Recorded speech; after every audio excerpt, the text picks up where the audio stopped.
everyone, today I'm going to show you how to create this simple broken glass injury for Halloween. I'm starting off by using an old CD case. Any sort of plastic will do as long as it's clear.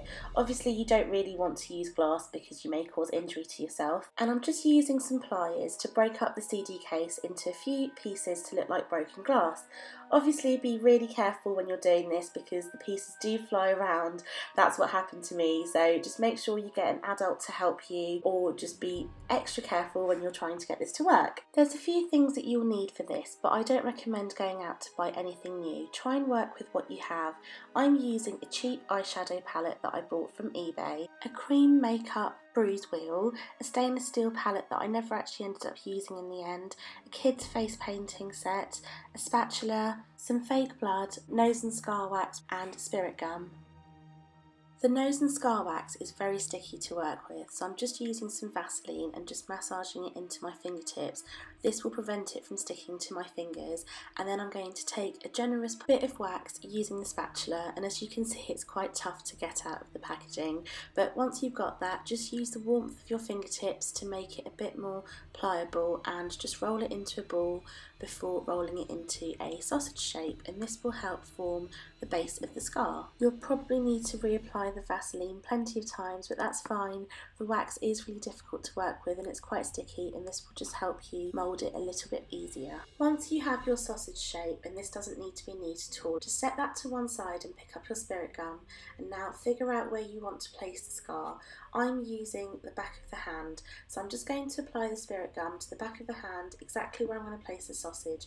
This just acts like a glue for the skin. Place the wax directly on top of the spirit gum, and then give it a few seconds to adhere to the skin before you use the curved side of the spatula to just start to blend it out at the edges. This does take a bit of work, but you want to make it look as seamless as possible, as if that is the actual skin that's been broken, and you will need to keep reapplying the Vaseline because again the wax is very sticky.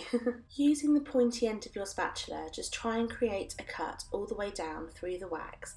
This will be where we'll place our broken glass. Try not to make it too deep, as obviously you don't want to damage the skin, so you don't want to go all the way through the wax down to the skin. And if you don't have a spatula, you can use a blunt knife from the kitchen or even a coffee stirrer. This should work just as well. Then you'll need to wash your hands. Now I didn't have all of the proper tools, so I've just used a normal sponge from the kitchen, a brand new one of course, so that it's clean, and I'm just stippling that onto the scar because that will just take off the shine from the Vaseline. Again, you don't have to be too neat with this because of course it is Halloween makeup. And then I'm just using some old pressed powder. I think this is the Rimmel Stay Matte powder, and I've just got a few old brushes that I don't use anymore, which I just keep for special effects makeup. So I'm just putting some powder over the cut. Again, this will just help take off the shine. Then I'm just going in with this old concealer palette that I have because the nose and scar wax doesn't actually match the skin. So you can use any concealer or foundation for this, it doesn't have to be any specific product.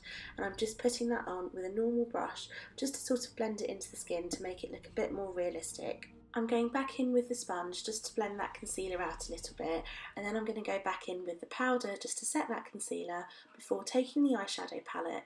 From the palette I'm going to use the yellow and the purple shades, and I'm just going to stipple them around the outside of the scar just to make them look like bruises, because that is what would happen if you'd have cut your hand. Again, you can use any eyeshadows for this and any brushes. I'm just using an old face mask brush I believe, but with the eyeshadows just make sure that they're matte.